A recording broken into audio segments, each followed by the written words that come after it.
اسلام वालेकुम नाजरीन, आप देख रहे हैं पाक ट्यूब। दोस्तों, कभी कभी कुछ ऐसा होता है जैसा होना नामुमकिन है। ये वाकया 2020 में पेश आया जब एक खानदान लाहौर से एक छोटे से गांव ज़ला शेखुपुरा के करीब मुंतकिल हुआ। उन्होंने एक सस्ते दामों फरोख्त होने वाले घर को खरीदा, जिसके बारे में गांव वाले कहते थे ये घर उस औरत का है जो अपने ही बेटे को खा गई थी। सबने इन बातों को मजाक समझा, यहाँ तक कि उनकी 5 साला बेटी मायरा ने एक रात कहा, अम्मी, वो काली वाली खाला मेरे साथ खेलना चाहती हैं। पहला महीना था कि मायरा ने अपने कमरे में एक खाला के साथ खेलने का दावा किया।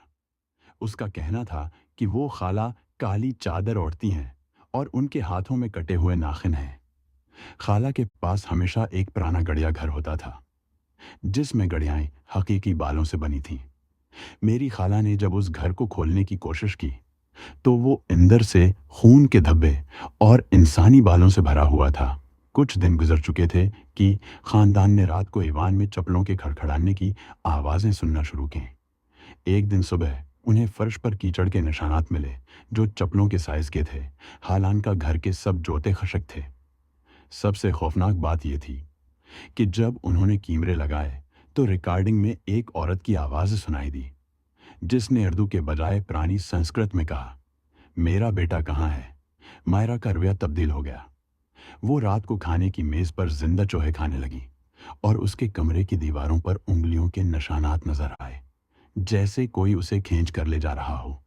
गांव के एक बुजुर्ग ने बताया कि ये घर दरअसल एक कदीम कब्रिस्तान पर बना है, जहां एक औरत ने अपने बेटे की कुर्बानी दी थी ताकि वो हो हमेशा जिंदा रह सके। खानदान ने घर खाली करने का फैसला किया। आखिरी रात 2 बजे 34 मिनट मायरा अचानक उठी और बावर्ची खाने की तरफ बढ़ने लगी।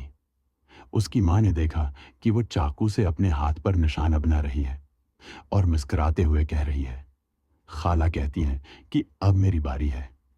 उसी लम्हे घर की तमाम दीवारें खून के फव्वारे बन गईं और एक बूढ़ी औरत की शक्ल वाला साया मायरा को खींचता हुआ दीवार के अंदर ले गया।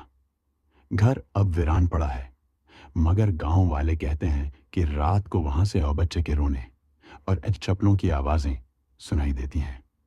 मायरा का खानदान लाहौर वापस आ चुका है, लेकिन उनकी मां का कहना है कि हर रात जब वो सोती हैं तो उन्हें अपने कान में कोई कहता महसूस होता है, तुम्हारी बेटी अब मेरी है।